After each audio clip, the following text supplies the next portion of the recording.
आज से 3 दिन बाद हम अपना 73वां गणतंत्र दिवस मनाने जा रहे हैं।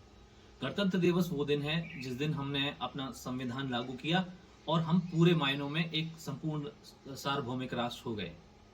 हमने अपने संविधान की उद्देशिका में कहा कि हम एक ऐसा राष्ट्र बनाना चाहते हैं जो एक लोकतांत्रिक गणराज्य हो, और वो लोकतांत्रिक गणराज्य इसलिए हो कि उसके नागरिकों को जस्टिस मिले, फ्रेटर्निटी उनके बीच में हो और समानता मिले, सभी को जो अवसर उपलब्ध होते हैं वो समान भाव से उपलब्ध हों, उनके बीच किसी तरह का भेदभाव ना हो। और इन्हीं सब चीजों को लेकर हम एक राष्ट्र बनाना चाहते हैं। वास्तव में संविधान होता क्या है? हमारी समस्या ये है कि हम में से कुछ लोगों ने तो संविधान को पढ़ा है, बाकी ज्यादातर लोगों के लिए ये एक कठिन सी ऐसी वस्तु है जो सिर्फ पाठ्यक्रम में पढ़ाई जाती है। जरूरी ये है कि हम संविधान को एक अपने आम बोलचाल की भाषा में और आम लोगों की जुबान में समझें कि संविधान है क्या। संविधान एक ऐसी पुस्तक है जिसमें इन बातों को एलोबरेट करके या विस्तृत करके लिख दिया जाता है कि हम एक कैसा देश चाहते हैं, हम कैसा राष्ट्र चाहते हैं, ताकि जब कभी हमें निर्णय करना हो कि हमारा डिसीजन किस तरफ हो, तो हम उस संविधान में लिखी बातों को पढ़ के निर्णय कर सकें कि हमारा डिसीजन, निर्णय राष्ट्र का इस तरह से होना चाहिए जो कि हमारी संविधान की जो भावनाएं हैं उनके अनुरूप हो। हमारी संविधान की भावना, जैसे मैंने कहा कि उसमें लिखा है कि हम देश के नागरिकों के बीच में भाईचारा स्थापित करना चाहते हैं, देश में समानता लाना चाहते हैं, सभी को जस्टिस देना चाहते हैं, किसी के बीच में भेदभाव ना हो, न लिंग को लेकर, न जाति को लेकर, न धर्म को लेकर, ऐसा राष्ट्र स्थापित करना चाहते हैं। पर आप खुद से आकलन करें कि क्या हम एक ऐसा राष्ट्र स्थापित कर पाए हैं? वास्तव में हम उस तरह का राष्ट्र स्थापित करने की कोशिश तो करते हैं, लेकिन हम ऐसा कर नहीं पाए हैं। सोचने की बात यह है कि हम उस दिशा में पूरी मजबूती के साथ क्यों नहीं बढ़ पाए हैं। मुझे लगता है इसका कारण यह है कि एक देश के रूप में तो हमारे पास अपना संविधान है, पर देश बनता है नागरिकों से, और प्रत्येक नागरिक अपना संविधान भी बना के चले और वो संविधान उस संविधान की भावनाओं के अनुरूप हो जो उसके देश का है। तब एक साथ सारी समूह और जनता जब उस दिशा में प्रयासरत होगी जिस दिशा में देश को ले जाना है, तो अपने आप हम संविधान में बताए गए उद्देश्यों को प्राप्त कर पाएंगे। जैसे आपका संविधान अगर कहता है कि आपको एक नागरिक के रूप में कैसा होना चाहिए, जो उसने नीति निर्देशक तत्वों में बताया, फिर वो उसी नीति निर्देशक तत्वों बताता है कि आपके देश को एक आर्थिक राष्ट्र के रूप में कैसा होना चाहिए, तो आपको अपना संविधान एक बनाना चाहिए जिसमें आप ये निर्धारित करें कि आप नागरिक के रूप में कैसे होंगे, आर्थिक मनुष्य के रूप में कैसे होंगे। आपका संविधान बताता है कि वो कैसा समाज चाहता है, तो आपको भी ये निर्णय करना होगा कि आप एक सामाजिक मनुष्य के रूप में कैसे होंगे। आपका संविधान अंतिम रूप से यह निश्चित करता है कि आपके जो तीनों हिस्से हैं, विधायिका, कार्यपालिका, न्यायपालिका, उनके बीच में किसी तरह का एक दूसरे पर अधिरोपण ना हो, अतिक्रमण ना हो, इसलिए उनके बीच में शक्ति का पृथक्करण हो। तो आपके अंदर भी ये भावना होनी चाहिए कि जस्टिस की जो मूल भावना है वो स्थापित हो।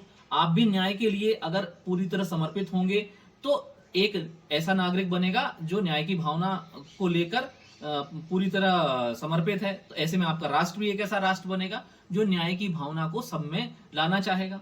तो मैं ये कहना चाहूंगा कि इस 73वें गणतंत्र पे आप ये सोचें कि आपके संविधान में बताई गई बातों को बड़े प्रखर रूप से, बड़े मजबूती के साथ एक राष्ट्र के स्वरूप के रूप में स्थापित करने के लिए आप क्या करेंगे।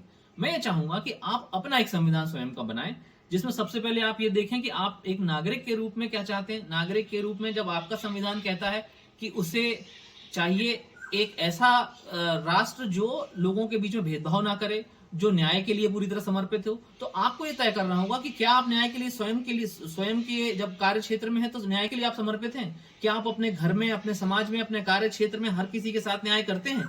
क्या आप अपनी गलतियों को पूरी तरह न्याय संगत होने पर स्वीकार करते हैं? तो आपको अपना एक संविधान बनाते समय यह लिखना होगा कि आप स्वयं को कैसे व्यक्ति के रूप में समाज में स्थापित करना चाहते हैं, देश में आप कैसे नागरिक के रूप में स्वयं को स्थापित करना चाहते हैं। आप कॉपी पेन लेकर अपना संविधान बनाएं और उसमें लिखें कि आप स्वयं को कैसा नागरिक बनाना चाहते हैं, जो न्याय के लिए पूरी तरह समर्पित हो वैसा बनाना चाहते हैं, या जो गाहे बगाहे जहां उसको मौका मिले तो वो बाईपास करके और अपने उद्देश्य पूरे कर लेता वैसा नागरिक बनाना चाहते हैं। और दूसरी बात, फिर एक आर्थिक मनुष्य के रूप में आपका राष्ट्र एक आर्थिक मनुष्य के रूप में ऐसा राष्ट्र बनना चाहता है जिसमें संसाधनों का बंटवारा सबके बीच में बराबर हो, सबको पूरे मौके मिले। तो आप स्वयं को आर्थिक मनुष्य के रूप में कैसे स्थापित करना चाहते हैं? ज्यादातर लोगों को मैंने देखा है कि वो सरकारी नौकरियां प्राप्त करना चाहते हैं, और सरकारी नौकरियां प्राप्त करने का उनका उद्देश्य ये होता है कि समाज में उसकी रिकॉग्निशन ज्यादा है, उसमें इजी मनी की गुंजाइश ज्यादा है, और वो चाहते हैं कि उसमें एक जो सुरक्षा है जो उनको आज से और रिटायरमेंट होने तक मिली रहे, उसको होके वो एक कंफर्टेबल लाइफ में चले जाएं। पर ये जो तरीका है वो आपको एक सही मनुष्य के रूप में, सही नागरिक के रूप में, सही आर्थिक मनुष्य के रूप में स्थापित नहीं करता। जब आपको नहीं करता, आप में से बहुतायत को नहीं करता, तो आपके राष्ट्र को नहीं कर सकता, क्योंकि आपका राष्ट्र आप ही लोगों से मिलकर बना है।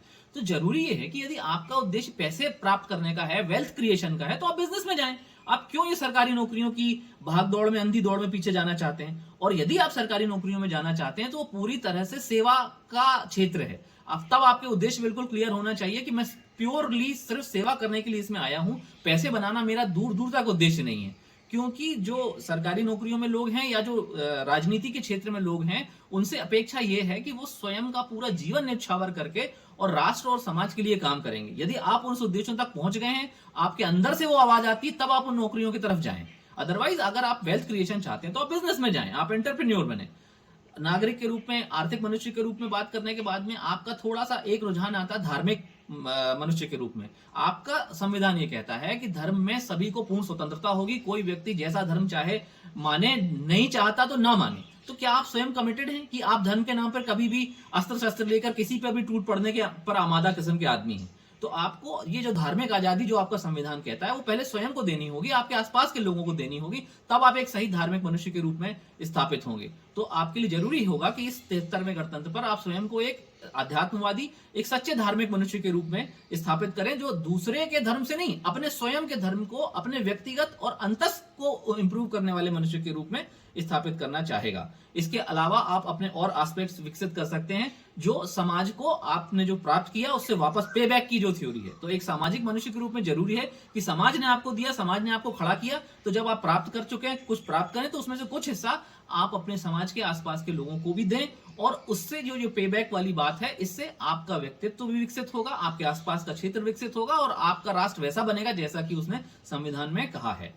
उम्मीद है कि आपको मेरी बातें समझ में आई होंगी, और इस अवसर पर आप निश्चित रूप से कॉपी पेन लेकर बैठेंगे और एक सच्चे नागरिक, एक सच्चे सामाजिक मनुष्य, एक सच्चे आर्थिक मनुष्य, एक सच्चे आध्यात्मिक मनुष्य के रूप में स्वयं में आप अपने को कहां ले जाना चाहते हैं, आप अपना एक विजन बोर्ड बनाएंगे, और ऐसा करके आप राष्ट्र को अपनी सच्ची सेवा दे सकेंगे। धन्यवाद।